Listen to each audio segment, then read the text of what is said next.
Hey, welcome in. It is Thursday. It is already August 7th. This month is flying by, and it's been a wild month. It's been very chilly. It's been very wet. It has not felt like August at all. It feels like early October. And as of today, we are still the third coolest start to August on record. So, Boo. yeah, I mean, if we didn't have that 93 on the first, we would have been number one for sure. But we're starting to see some changes, but not so much today. Today, a little surprise drizzle event. I almost want to call it a drizzle storm because it's like this little burst of drizzle has developed this afternoon, and we've kind of seen it from our roof cam here at WCNC looking north.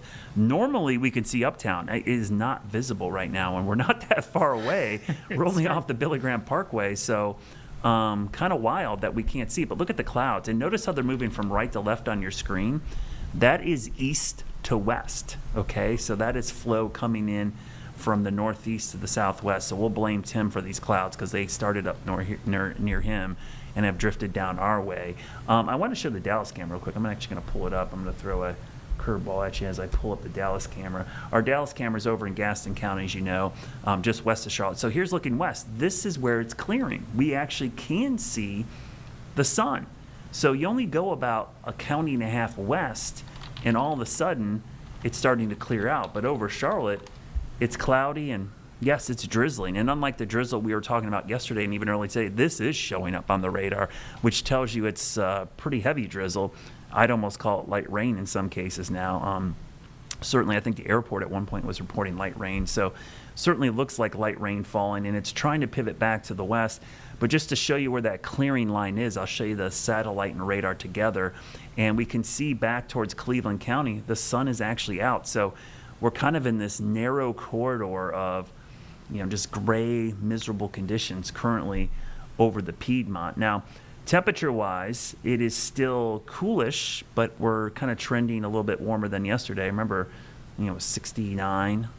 So today, seeing temperatures in the 70s. I think yesterday was 74, excuse me. Today was 75. 69 was 2 days ago. Still in the 70s. They're all blending together. We had a stretch here of like everything staying around 80 or lower, but 71. Notice Shelby, 78. So why are they 78? Got some sunshine. So that can kind of tell you, look at the coolness up towards the Salisbury, Asheboro area, 68 and 69. Cloudy, drizzly, misty kind of weather. Today's official high temperature in Charlotte was 75 degrees. The morning low 66. Look at the averages, 90 and 70, so still below, and 0.01 inches, that's 1/100th. We're likely added to that, but deficit's still up there. And I love showing this because it kind of shows you where we've been. This is the last 7 days. So you read this light left to right. Yesterday was Wednesday, so that's the first day there on the left. 74, 69, 81, 76, 74. But look at Friday of last week. It was 93. That's also the last time we saw the sun. To me, that's the biggest thing about this cool, wet snap. We have not seen the sunshine in a solid week, which is crazy. I'm like a withering houseplant. Yeah. This is like the wedge we would get in the winter or spring where you don't see the sun forever. And then the summer, usually you get some mixing or heating of the day. But to me, this pattern, while it's not unprecedented, the length of it is going to be. We'll talk to Tim about that as well, because I think we both talked about that at length, that a cool day like this in August is not unheard of, but to get 7 days in a row is pretty crazy. It is pretty wild to see that. So going through tonight, I'd love to tell you it's going to get a lot better in the short term. Probably not. Drizzly, misty weather. If you're going to Charlotte FC tonight, we're going to be talking about that as well, sports and weather. It's not a great night for Charlotte FC, but it's not horrible either. I mean, it's not thunder. It's not a downpour. It's not hot. Super hot and humid. So to me, it feels like maybe an October game or an early season game. Grab that jacket more so because it's a little chilly, especially with the little bit of light rain or drizzle. It makes you feel cooler. So you could get away with the light jacket tonight there. Everybody else will cool back down into the 60s tonight. Most part, temperatures, again, way below average. So tomorrow, the first time in a couple days, we could be above 80 degrees, and I actually think we'll see some low 80s and maybe that bright fireball in the sky we call the sun, our closest star. That would be great. The first time in a week. Overcast skies. I checked. We have pretty much had overcast skies continuously for the last 7 days, so it would be great to see the potential of some sunshine. Now, looking long term, we're starting to see the clearing trend take place. Futurecast shows things starting to dry out a little bit tomorrow. I went way too quick there. Look at tomorrow afternoon. At this time, by 6 o'clock tomorrow night, again, sun still sets pretty late, we could have sunshine.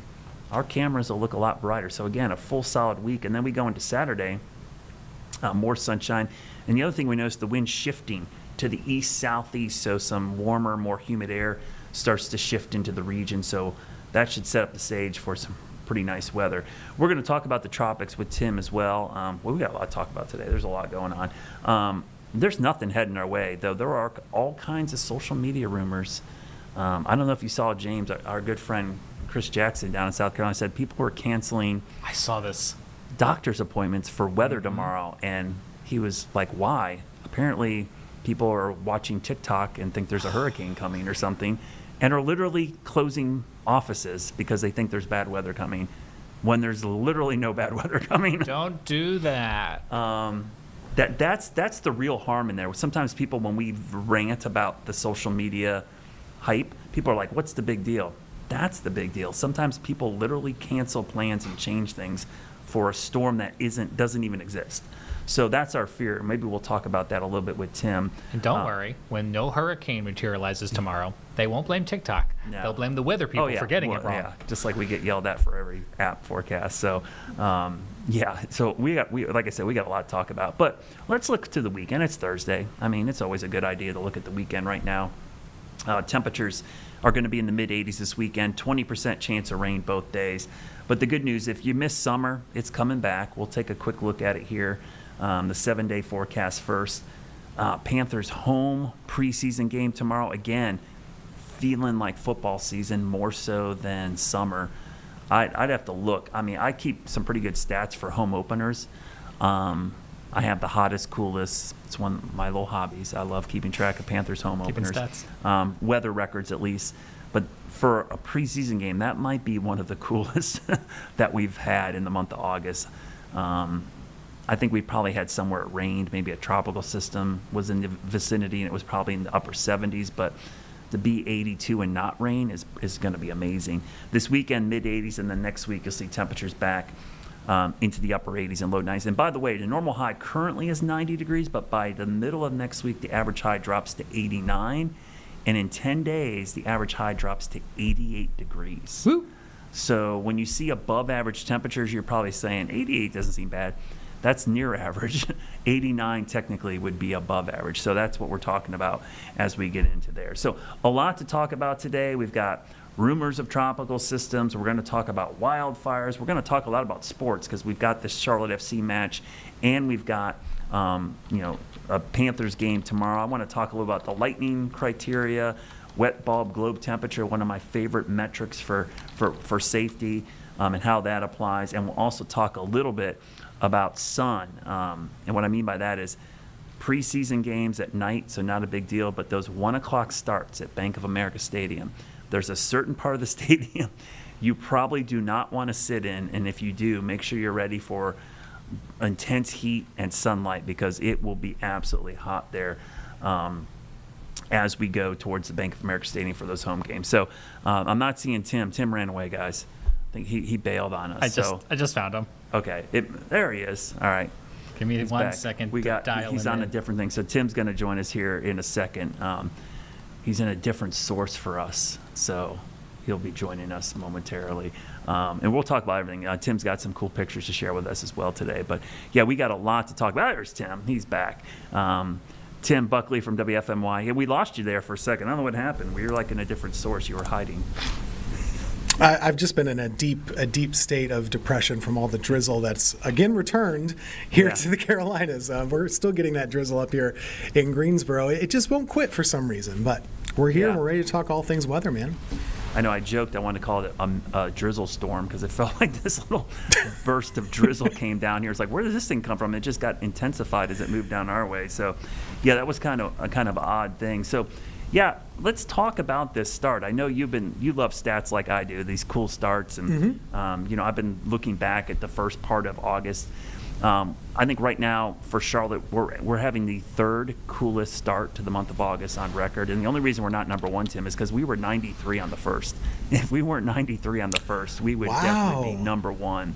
So we actually had, and then these streaks of below 70-degree temperatures. And I had a great question today, which I'm going to have to heavily research, because someone asked me, what's the record for the number of hours below 80 degrees in August, which is like a super obscure stat that I don't think anybody ever looked at before, but I'm going to try to figure that out. But talk a little bit about you guys, because you've been a little bit cooler than us, and this is a wild stretch, especially after the hot July we had. Yeah, so this is something that, honestly, Brad, I'm shocked that this wasn't an all-time record for us. But this is the stat, so it's a little convoluted. We're talking about number of hours consecutively below 70 degrees. So in this case, we're in the 60s the whole time. It lasted for 60 hours. Wow. For up in Greensboro, it started 1 in the morning back on Tuesday, and it ended this afternoon right at about 1 o'clock in the afternoon. So 60 hours in a row below 70. The weird thing is, it's only the fourth longest all time for the month of August. Number one was about 84 hours or something like that. So I'm a little surprised that it wasn't an all-time record. And just to reference the stat that you just brought up, we're off to our second coldest start for the month, 9 degrees below average. Wow. So far, 9 degrees through August 6th. I mean, when you're getting double digit below, especially in the summer when you don't have a lot of variability, that's pretty impressive. For us, it has been impressive. The stats just, they blow my mind, and I think I'll have to wait until we kind of get out of this to kind of put it in full perspective, because it really will be key once we get back to normal. Because now we've got a full week. The other thing that's been interesting, we haven't seen the sun in 7 days. And so the consecutive hours of overcast, which, we've seen wedge setups like this before, obviously, in the fall, winter, and spring, where you go a long time without seeing the sun. But in the summer, especially with the sun angle and mixing, you figure at some point you're going to see the sun. We just have not seen it since 7 days. It goes back to last Friday for us, at least, Tim. And that's the type of thing, I think, in the Carolinas at least, no matter what your weather is, you tend to have a pretty good expectation of at least being sunny.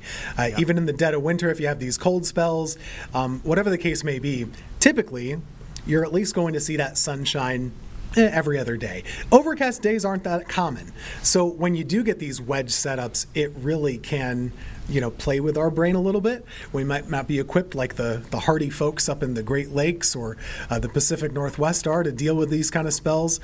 So this is kind of testing our patience, I think. I know I'm wearing thin a little bit. Maybe our viewers are as well.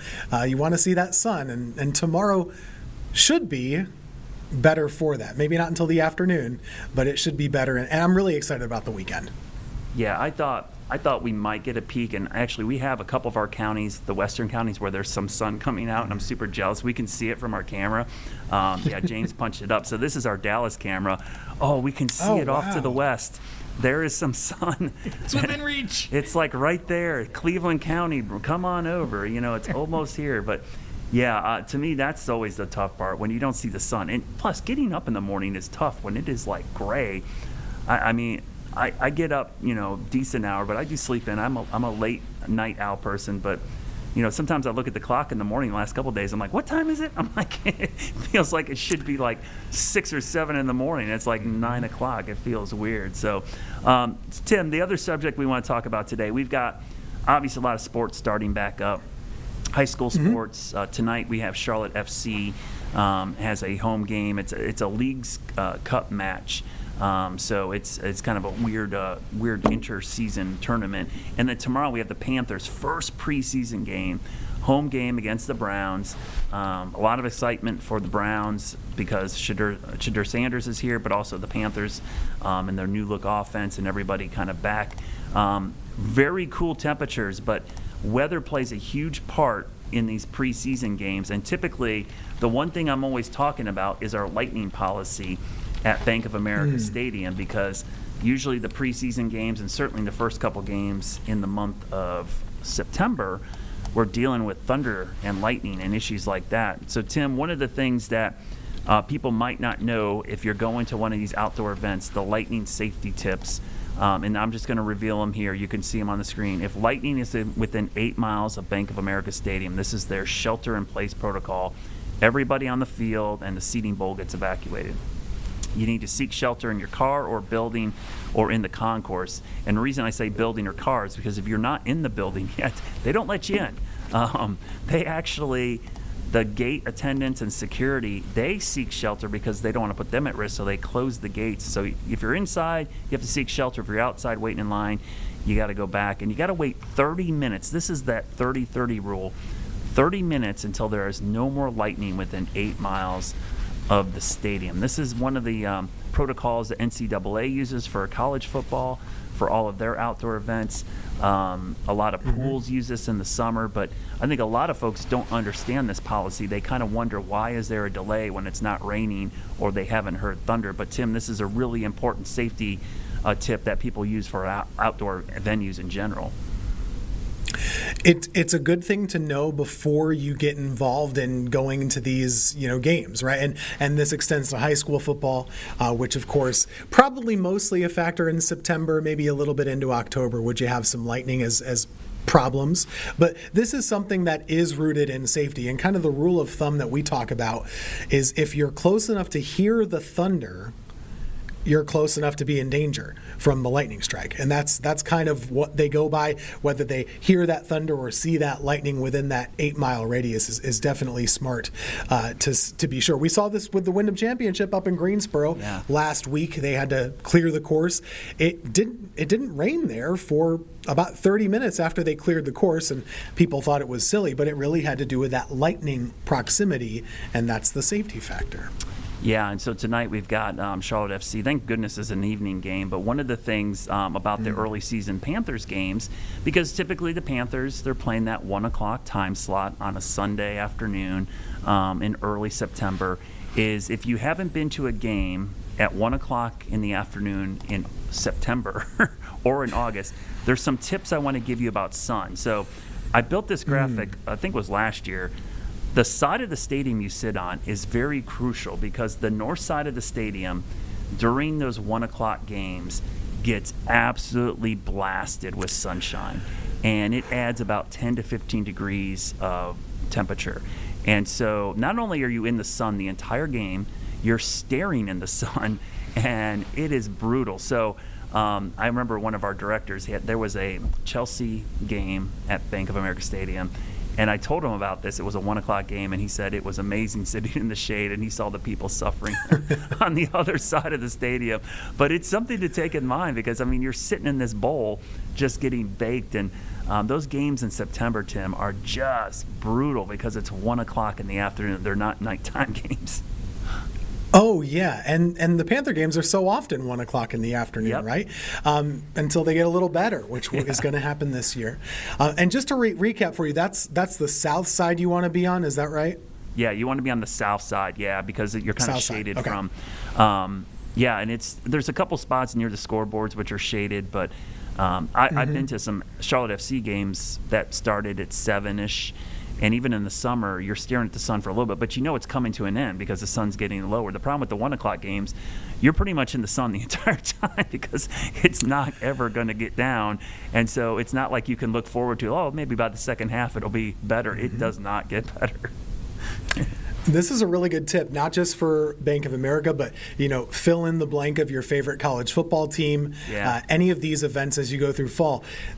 The early season, you want to be out of the sun. But once it gets to November, December, you might want to be in the sunshine. So just flip that and reverse it and kind of get on Google Maps and maybe kind of orient yourself toward the stadium and see where those shadows are. I'm glad you mentioned that because that's exactly what happens late in the season. People go to those colder games and they're like, that's the side I want to sit on because you could sit there without a jacket and the other people on the other side of the stadium are freezing because they're in the shade. So just some things to think about when you're doing these games as we're getting into that season. And our morning meteorologist, Chris Mulcahy, we love him. He did a great weather IQ on soccer and weather, and I hope this gets you ready for the folks that are going to Charlotte FC coming up here in about 30 minutes.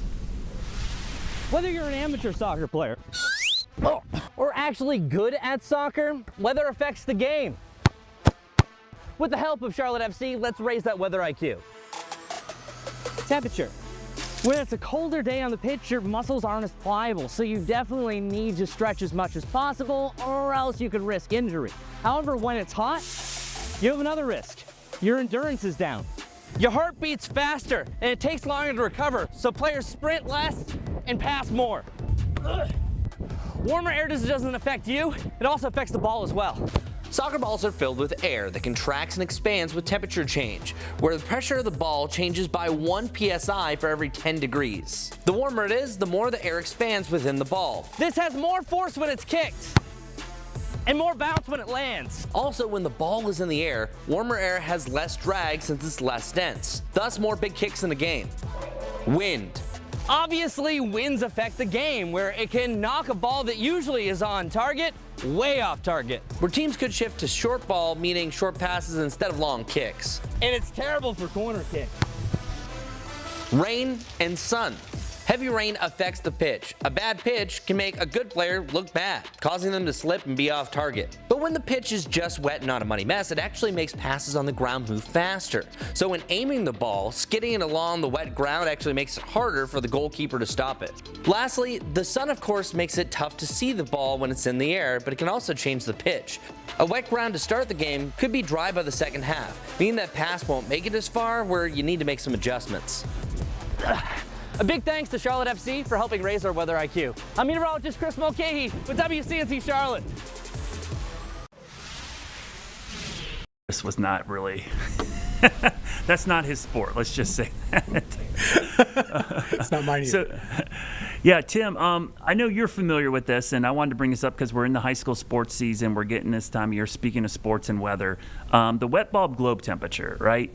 This has become a very good metric for a lot of athletes, but the general public might not be familiar with it. So we got the graphic on screen that shows you some of the elements or the things that make up the wet bulb globe temperature.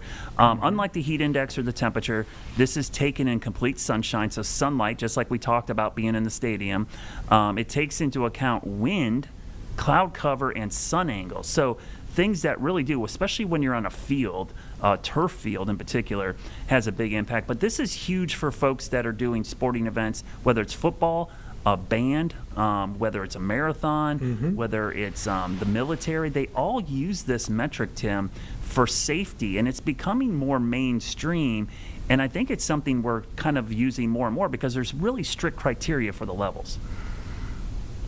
It is. It's really strict, and it's really, I think, better for folks that are doing physical activity, that are really exerting themselves outside, because we all know there's a difference between doing this hard activity on concrete, on pavement, and in the sunshine versus in the shade. All of these are factors that might matter, but they're not taken into account by a traditional heat index. It's good to educate about this, but it's still something that if you're just a general public person, you might not see this number really ever throughout the year. It's not something that's pretty public facing or something that you see on your weather app, for example. But there are folks at these events, they have these Kestrel devices, monitoring the wet bulb globe temperature. Safety officials taking that into account to try and keep people safe on the field. Yeah, so Tim, I actually have the criteria from the North Carolina High School Athletic Association, and this is the rules they use. So this is based, and every state has a little bit different tweak on this, but you could see there's really 4 categories. There's green, yellow, red, and the black flag, which if you're in the military, black flag, that meant you stopped training. But for high school athletics, if you're in the red, the body is stressed after 20 minutes. There's mandatory breaks every 40 minutes of each hour, especially if you're in direct sunlight. And if it's in the extreme, they actually suspend practice. So there's mandatory water breaks and breaks built into this. And I know, Tim, you were in band, correct? Yeah, I was in there through high school and college as well. Did you get guys that use hot this, or what did you guys use for practicing and for band camp and stuff? Yeah, they definitely used this for sure. They're at the Penn State Blue Band, go Lions. They had one of these devices, right? And then they were monitoring it. It was our director at the time. He would look at it at the top of his big old, lattice whatever you call it, scaffolding, where he would Yeah. march orders at us. But it's important, right? Because you're putting in that hard work, especially in August. As things get a little bit cooler, it's a little bit better. But a lot of these band people going through the summertime, it's just the same as doing the football stuff or any sort of sport. Not quite as hard. I'm not saying it is, but you're exerting yourself, and you have to make sure you're hydrated, and you have to make sure you're taking into account that heat stress too. Yeah, I know there's a lot of marathons. People that run are very familiar with this as well, because there's a reason marathons start early in the morning in most cities is because they can avoid the red and black flag criteria. There was an interesting scenario last year. It was the Minneapolis Marathon, I believe. They had storms in the morning, which delayed the start, so it was a safety issue for storms and lightning.